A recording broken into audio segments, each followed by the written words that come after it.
His parents didn't abandon him. They made a calculated bet that suffering early would protect him later. And at the time, they had no idea how right that decision would turn out to be. His mother was crying. His father stood there in silence, the kind of silence that says everything words can't. Jensen Huang was 9 years old, standing at an airport in Taiwan. His parents were sending him away to the United States alone, a country he had never been to, a language he didn't speak, a life completely unfamiliar in every way. Not because they didn't love him, because they loved him enough to let him go. They believed that giving him comfort would limit him. So instead, they chose uncertainty, distance, and sacrifice, hoping it would create opportunity. Jensen and his older brother eventually flew to the U.S. to live with an uncle in Washington State. But when they arrived, something didn't go as planned. Due to a miscommunication, they weren't placed in a typical school environment. Instead, they were enrolled at the Oneida Baptist Institute in Kentucky, a strict boarding school that also housed troubled youth. Jensen was one of the youngest there, and every day started the same way. Before classes, before anything else, he had chores. Cleaning bathrooms, scrubbing toilets, mopping floors used by older kids in a tough environment where no one cared about your background. For a 9-year-old in a foreign country, that could have been overwhelming. It could have made him feel small, out of place, even discouraged. But something interesting happened instead. He adapted.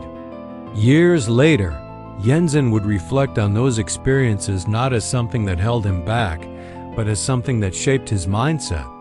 He learned that no task is beneath you. That discomfort isn't a stop sign, it's part of growth.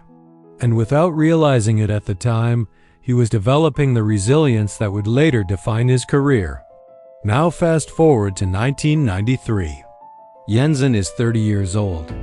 He has an electrical engineering degree from Oregon State and a master's from Stanford. He's worked in the semiconductor industry, gaining experience, building skills, moving forward. And one day, he walks into a Denny's in San Jose, California. Inside that restaurant, he meets two engineers, Chris Malachowski and Curtis Preem.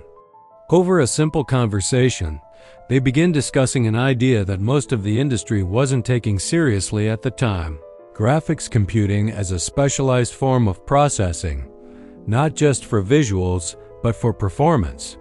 That conversation leads to the founding of NVIDIA, but the early days were far from smooth. Their first major product, the NV1, launched in 1995 and failed in the market.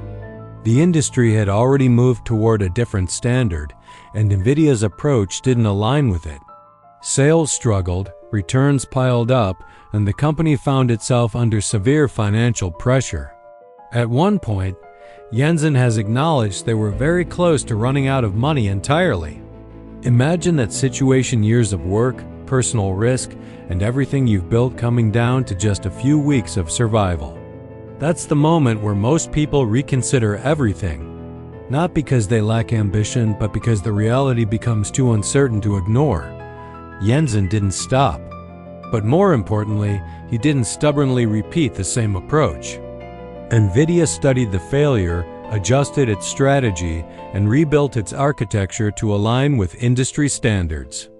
That shift led to the Riva 128, which gained traction and helped stabilize the company. Then in 1999, NVIDIA introduced the GeForce 256 and along with it, a new term, GPU, or Graphics Processing Unit. This wasn't just a product release. It represented a shift in how computing tasks could be handled, moving complex visual calculations from CPUs to dedicated hardware. Gaming evolved, performance improved, and NVIDIA established itself as a serious player in the industry. At this point, the company was successful, profitable, growing. But Jensen made another decision that many people didn't fully understand at the time. He invested heavily in CUDA, a platform designed to allow GPUs to be used for general-purpose computing, not just graphics. For years, this seemed like a slow-moving niche initiative. Developers didn't immediately adopt it. The broader market didn't rush in. It required continued investment without clear short-term returns. These were the quiet years. No major headlines. No rapid payoff. Just consistent development of something the world hadn't fully realized it needed yet. Then artificial intelligence began to accelerate. Researchers discovered that GPUs were exceptionally well suited for training machine learning models due to their ability to handle parallel computations efficiently. Suddenly, CUDA wasn't just useful, it became essential infrastructure for AI development.